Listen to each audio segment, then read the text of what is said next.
Boa tarde. Obrigado pela oportunidade de estar aqui, de ter... Posso usar esse aqui? Alô? Obrigado pela oportunidade de estar aqui, de ter escutado tanta coisa boa, tantos palestrantes, né, tantos pesquisadores, tantas informações. Obrigado também por poder compartilhar o nosso caminho, as nossas experiências até aqui. Nós estamos falando de existência, né? Nós estamos falando de ocupação do planeta. Nós estamos falando de, no fundo, nós estamos falando da ocupação da humanidade no planeta e a gente precisa perceber ou relembrar que a gente precisa cuidar da casa que a gente vive, né? Então, a primeira percepção é de que a Terra é um organismo vivo e que nós fazemos parte desse organismo. Minha apresentação, ao contrário das outras, vai ter muitas fotos, muitas imagens que vão permitir a gente vivenciar um pouco do nosso dia a dia, né? Fotos tiradas com o meu celular, com o celular dos colaboradores, fotos da semana passada, fotos bem recentes, fotos de quem tem a alegria e a felicidade de poder trabalhar com a Terra. Essa Terra que nos permite aumentar a nossa sensibilidade, porque esse convívio com a natureza nos leva para uma outra percepção. E a gente tem o reflexo das nossas ações em imagens, né? O que a gente decide, as ações que a gente toma, a gente vê as consequências no ano seguinte, a gente enxerga na fazenda. A gente vê se a terra está melhorando, se a terra está piorando. A gente vê se a flora, a fauna estão presentes, a gente vê se tem minhoca no solo, a gente vê se o gado está bem. Então, é uma experiência muito boa que nos remete a uma percepção. Essa foto não é minha, é o Google Earth, né? É uma percepção de que a Terra é um organismo vivo, do qual nós fazemos parte. E nós, como gestores de terra, temos uma responsabilidade grande sobre um espaço geográfico. Nesse caso, a Fazenda Roncador. O que está em verde pintado são áreas de reserva. O resto é área produtiva. Nós entendemos a fazenda, qualquer sítio, como um organismo agrícola vivo. E as ações que a gente tiver nesse organismo agrícola vivo vão ter um resultado, um impacto positivo ou negativo. Buscamos o equilíbrio do sistema, focando em 3 pilares. Para que esse organismo agrícola vivo se mantenha saudável e sustentável, precisa de 3 pilares sustentando.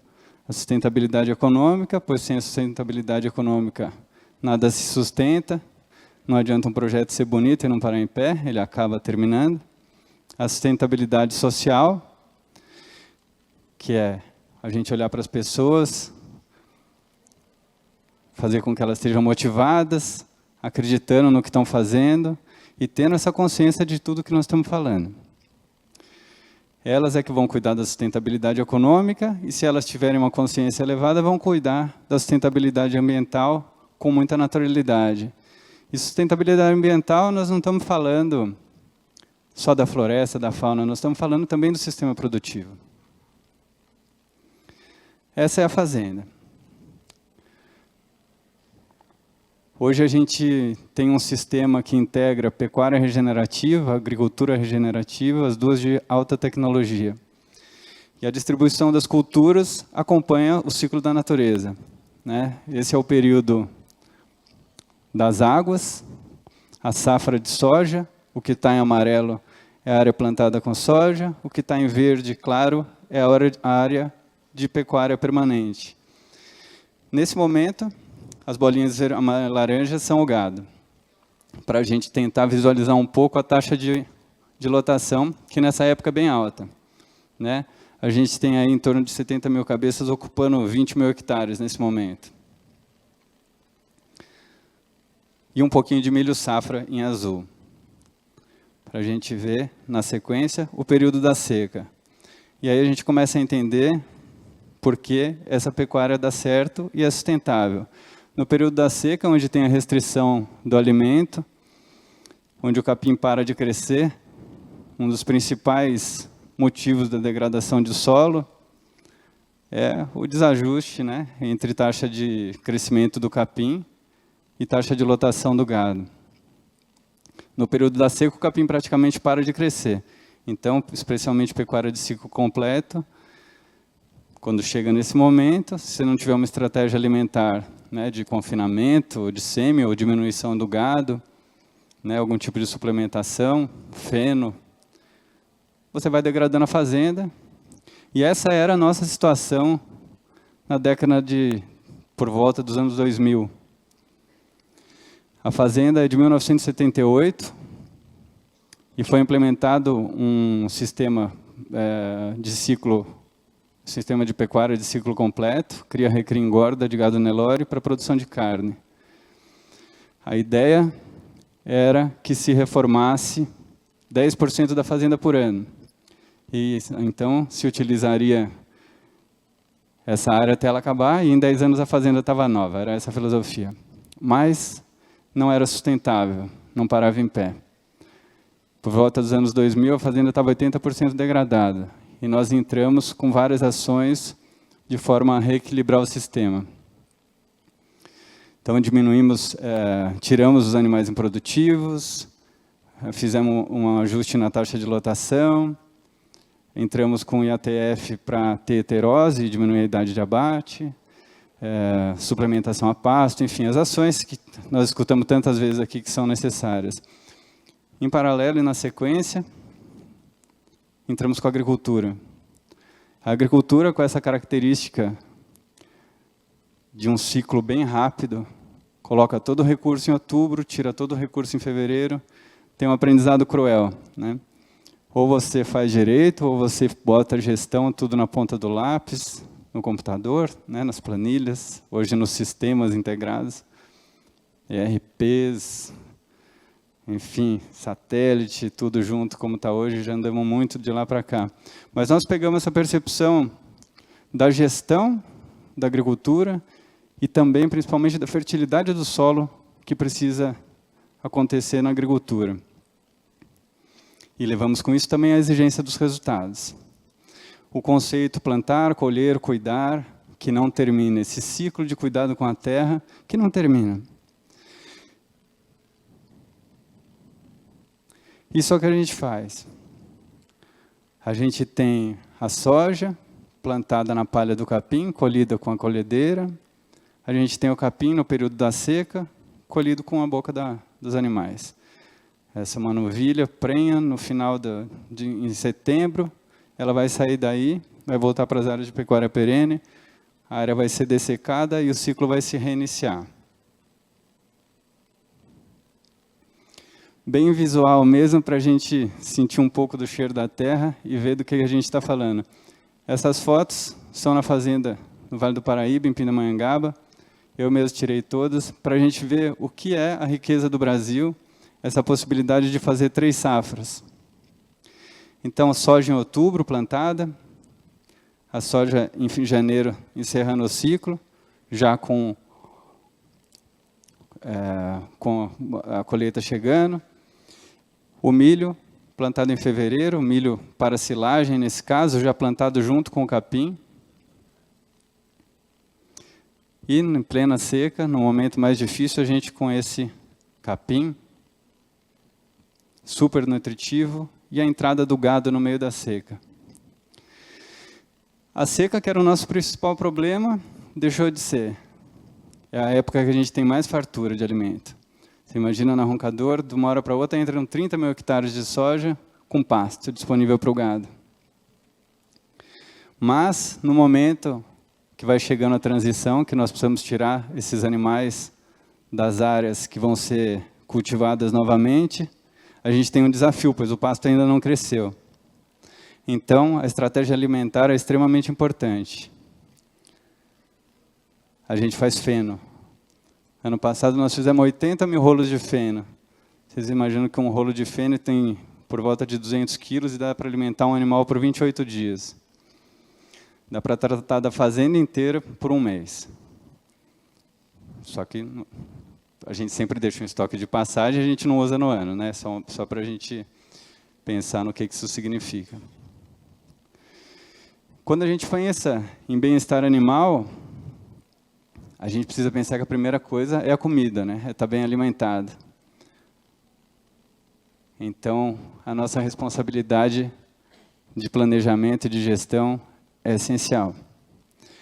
Também, falando em bem-estar animal, a gente lembra dos treinamentos, a gente lembra de como era e como é o manejo num curral. A gente lembra da gritaria, dos ferrões, a gente lembra que a gente queria o peão valente, o peão macho, o que derrubava o bezerro. E hoje não é isso que a gente quer. A gente quer o vaqueiro que pega o bezerro no colo. A gente quer na nossa maternidade que o gado todo encoste num canto, a gente espera eles deitarem, e os vaqueiros descem do cavalo e vão a pé pegar esses bezerros no chão para cuidar do umbigo. A gente quer o operador de máquina que tira a botina para entrar na máquina, que vai trabalhar com EPI, que põe a luva, e quando ele vai entrar na máquina, ele tira a botina.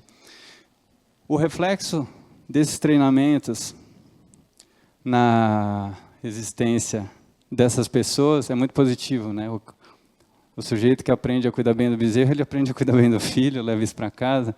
O que não grita mais no curral, não grita mais em casa.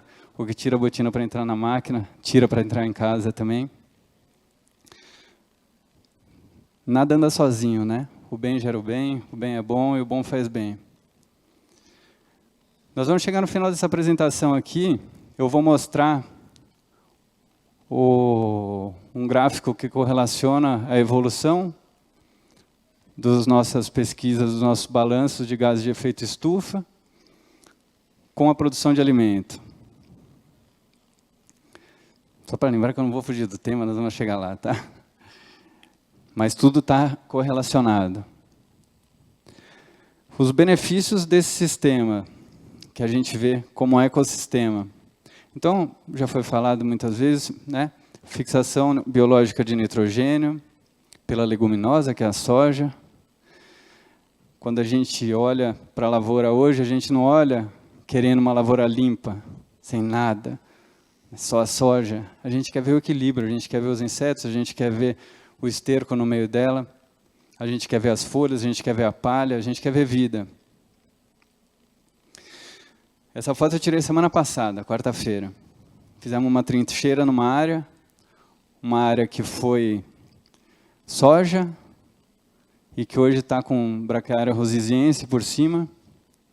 E nós fizemos uma trincheira, eu tenho 1,80 m, isso aí estava com 2,80 m de raiz. Olha que cabeleira.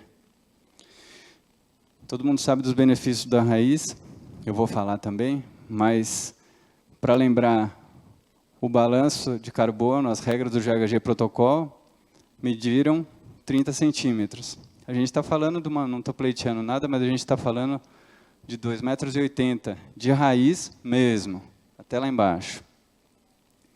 Essas raízes fazem a reciclagem dos nutrientes, elas criam microgalerias que aumentam a permeabilidade do sistema, descompactam o solo, uma série de benefícios além do acúmulo de carbono, né? A gente desseca essa área, quando o gado pasteja em cima daquela área, depois a gente desseca e fica com essa condição de palha. Aquela DB, aquela plantadeira acabou de plantar. E essa palha que vai ficando em cima do solo, deixa o solo sempre fresco, né? A gente tem sempre 3 camadas de palha em cima do solo. Um solo que era duro, trincado, seco, hoje está cheio de minhoca. A gente cavoca com a mão e ele está quase sempre com umidade. Quando eu digo que a gente consegue ver os efeitos das nossas ações, nessa felicidade de trabalhar com a terra, a gente consegue ver, sentir, presenciar, e é muito bom redirecionar sempre que a gente erra. E essa é a condição da soja, que tem o conforto térmico, que tem a manutenção da umidade do solo e maior resiliência da cultura. Você pega um momento, 2 horas da tarde, lá no Mato Grosso, 40 graus, aquele solzão quente, do lado de cá, a sojinha está no meio da palha, com os braços abertos, esperando a chuva, esperando o tempo passar. O outro lado da porteira, plantio convencional, ela está toda fechadinha. Então, resultado econômico melhor também, né? Estamos falando de resiliência, maior resiliência para a pecuária, maior resiliência para a agricultura. Positivo e positivo.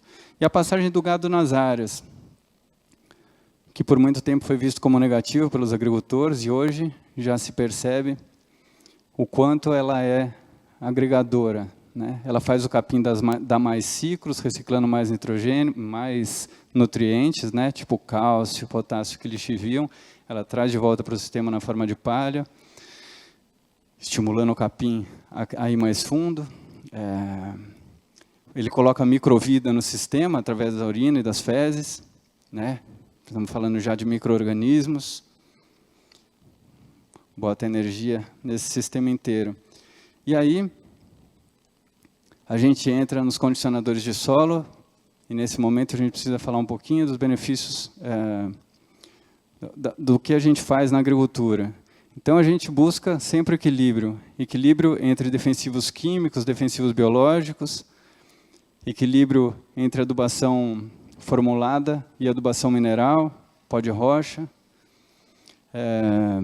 Fazemos muitas pesquisas constantemente, então fazemos inclusive teste de resíduos na soja que a gente colhe, todo ano fazemos, para ver se sobra alguma coisa, porque quando a gente começa com defensivo químico e biológico, é porque a gente quer diminuir o máximo possível o químico, né? Mas não dá para diminuir completamente, mas não tem nada radical, a gente precisa fazer uma coisa equilibrada e inteligente, e é isso que a gente busca.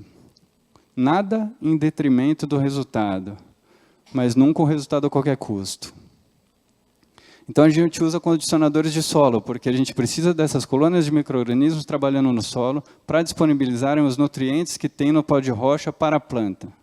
É assim que funciona. E aí a gente vai para um outro patamar, para uma outra discussão, outras coisas novas, que é o DNA do solo, que a gente busca deixar na área produtiva a mesma vida que tem dentro da floresta. A floresta é nosso guia. Pegamos o substrato da floresta, multiplicamos e aplicamos nas áreas produtivas. E vamos medir de novo. E depois de novo e de novo, para chegar o mais perto que a gente puder da natureza. E produzir bastante alimento. Com esse sistema, garantimos a sustentabilidade de toda a cadeia. Olhando para o organismo agrícola vivo, a gente vê um aumento na produtividade de 66 vezes, isso é, toneladas de alimento por hectare. A gente vê uma sustentabilidade social, não só os treinamentos técnicos, mas a identificação dos influenciadores dentro de todo o sistema, de todo o nosso organograma, para treinamento, para que esses conhecimentos de tudo que nós falamos, essa consciência, permeie toda a cadeia, toda a estrutura, e possa se multiplicar pelas pessoas. Isso aí é um mapa, cada bolinha dessa é uma pessoa. Cuidamos da área de floresta, que representa 45% da nossa área, da área sobre a nossa gestão. Isso significa 132 brigadistas, significa picadeiro correndo as áreas todos os dias, significa equipamento para quando tem uma chuva, quando vem setembro, a hora de arrepiar os cabelos e ficar olhando para o horizonte atrás de fumaça, né? Porque o raio vem antes da chuva, e é assim todo ano, e está tudo seco. Mas estamos aí para isso. E cuidamos da fauna. Temos a certificação do Instituto Onça Pintada. Isso é uma foto, uma máquina de disparo automático que fica na floresta. Temos o monitoramento delas. E tem um mapinha delas andando para estudar o comportamento em áreas que são metade área produtiva, metade área de floresta. Para ter uma ideia, em 2020 as onças abateram 1.831 animais na fazenda. Do universo de 65 mil, né? 70 mil cabeças. E finalmente o gráfico. Parecia tudo bem, estava tudo muito bom, os resultados aumentando. as pessoas aumentando a geração de empregos, as pessoas motivadas, felizes, a natureza respondendo, o sistema melhorando, mas faltava medir o carbono, né? A sombra do metano sempre pairava sobre nós. E a gente não tinha conhecimento, né? Busquei, e foi muito difícil até topar com a SAD, com o pessoal do Pangé, e definimos uma estratégia para a gente começar a conhecer do que a gente estava falando. Fizemos análise de solo em 10 sistemas produtivos diferentes, analisamos a área degradada, ainda tínhamos área degradada, isso já faz tempo, analisamos a floresta e analisamos cada um dos sistemas produtivos que a gente tinha na linha do tempo desde a conversão, para eleger o melhor sistema produtivo para resultado econômico e para o planeta. Foi a integração lavoura-pecuária e hoje a fazenda é quase toda de integração lavoura-pecuária. Podemos ver 2007 e 2008, uma realidade de pouca produção de alimento, né, 9 mil toneladas de alimento, e uma emissão de 17 mil toneladas de CO2 equivalente. Essa curva logo se inverte e chegamos a hoje com uma produção de 158 mil toneladas de alimento, incluindo soja, milho e carne, e uma fixação de 231 mil toneladas de CO2 equivalente. Vale ressaltar uma coisa que foi dita várias vezes aqui, em relação ao gado, a diminuição da idade de abate. Diminuir a idade de abate significa, sim, reduzir o rebanho, né? Na condição inicial, nós tínhamos quase 100 mil cabeças, que eram abatidas com 3 anos. Na condição atual, a gente abate os animais com 15. Isso quer dizer que a gente tirou 2 categorias de dentro da fazenda. A gente tinha cria, recria e engorda, né? E essa recria era lenta. Hoje a gente vai da cria para a engorda. Então não tem aqueles animais. Um gráfico que dá esperança, né? Para a gente, para os habitantes do planeta, nós, né? E o que isso representa em termos palpáveis? Você mitigar, um balanço negativo de 231 toneladas de CO2 equivalente significa mitigar a emissão de 133 mil carros 1.000 rodando 1.000 quilômetros por mês durante um ano em qualquer lugar do mundo. E dessa forma, nos aproximamos do nosso propósito, né? Que é produzir os alimentos que queremos consumir, agir com os outros como gostaríamos que agissem conosco, deixar o planeta melhor do que recebemos. Muito obrigado.